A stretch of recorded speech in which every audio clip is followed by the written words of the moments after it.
নমস্কাৰ, মই ৰত্নম। এইটো এটা জুৰোড তিনিআলিৰ এখন দোকানৰ কাণ্ড। বিৰিয়ানীত পইতাচোৰা পাইছে, ককৰোচ পাইছে।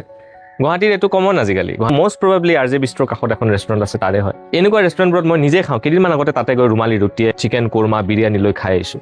আৰু ইনফেক্ট যদি আপোনালোকে ৰাতি অকণমান ঘূৰে, অকণমান গুৱাহাটীত ওলাই যায়, ডাঙৰ ডাঙৰ দোকানবোৰত বন্ধ হৈ যায়, প্লাছ ধৰক ইমান পইচা খৰচ কৰিব মন নাযায়। এনেকুৱা ৰোড চাইড ষ্টল যিহেতু আছে, বঢ়িয়াকৈ গৰম গৰম বনাই, আমি ভাবোঁ ফ্ৰেছ হয়, বঢ়িয়াকৈ খাই দিওঁ। লাচিত নগৰটো এখন আছে, জুৰোড তিনিআলিটো আছে, এনেকুৱা বহুত কেইখন আছে, অনুৰাধাত আছে। বিৰাট শংকা হৈছে এতিয়া। একচুৱেলি মেক্সিমাম এই বিৰিয়ানী বনোৱা এই দোকানকেইখন গুৱাহাটীত পইণ্ট আউট কাকো কৰা নাই। ইহঁতৰ বনোৱা প্ৰচেছটোক লৈ বিৰাট ডাউট আছে মোৰ। কেইদিনমান আগতে এটা নিউজ দেখিছোঁ, ক'ৰবাত বাথৰুমৰ ভিতৰত ক'ৰবাত বিৰিয়ানী বনাই আছে, নলা চলা কাষত আছে। একো হাইজিন নাই, একো মেইনটেনেঞ্চ হাইজিন একো নাই।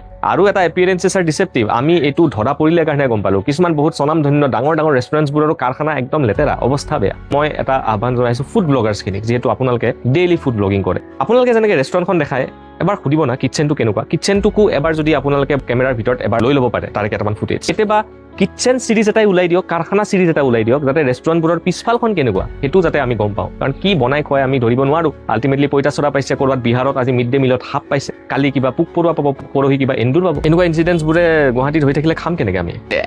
ভাত সেইটো মানে হৈ গৈছে, পইতাচোৰা বিৰিয়ানী হৈ গৈছে। এনেকুৱা দোকান বহুত আছে। মই এতিয়া নাম নলওঁ, বদনাম কৰিব ইচ্ছা নাই।